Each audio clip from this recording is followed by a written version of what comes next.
నేను 10% ఆఫ్ 260 అనేది ఎంత అని అడుగుతాను. అది ఎలా చెప్తాం? 10/100 వేసుకొని ఇంటూ 260 వేసుకొని 0 క్యాన్సిల్ చేస్తే 26 అనేది వస్తుంది. సో ఇప్పుడు ఎగ్జామినేషన్ పాయింట్ ఆఫ్ వ్యూలో సింపుల్గా సాల్వ్ చేయాలి అని అనుకుంటే దీన్ని ఎలా చెప్పచ్చు? 10% ఆఫ్ 260 అనేది ఒక డిజిట్కి ముందర డెసిమల్ పాయింట్ పెడితే వచ్చేదే 10% అనమాట ఏదైనా నెంబర్కి.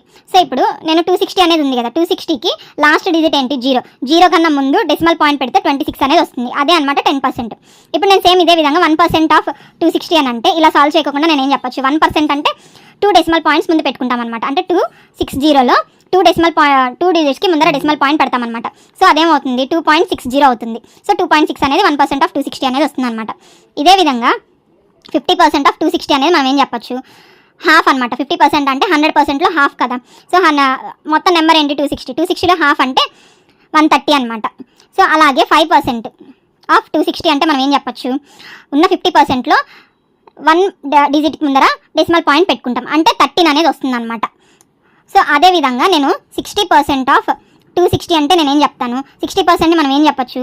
50% ప్లస్ 10% అని చెప్పచ్చు. 50% అంటే ఏంది? 130. 10% అంటే 26. సో ఈ రెండింటిని కంబైన్ చేస్తే మనకి 156 అనేది వస్తుంది అనమాట. సో 60% ఆఫ్ 260 అంటే 156 అనేది వస్తుంది అనమాట. అలాగే నేను 110% ఆఫ్ 260 ఎంత అని అడుగుతాను. 110% అంటే 100% ప్లస్ 10% అని చెప్పచ్చు. ఈజ్ ఈక్వల్ టు 260 అనేది 100%, 10% అంటే 26 కదా. సో దీన్ని సాల్వ్ చేస్తే 286 అనేది వస్తుంది అనమాట.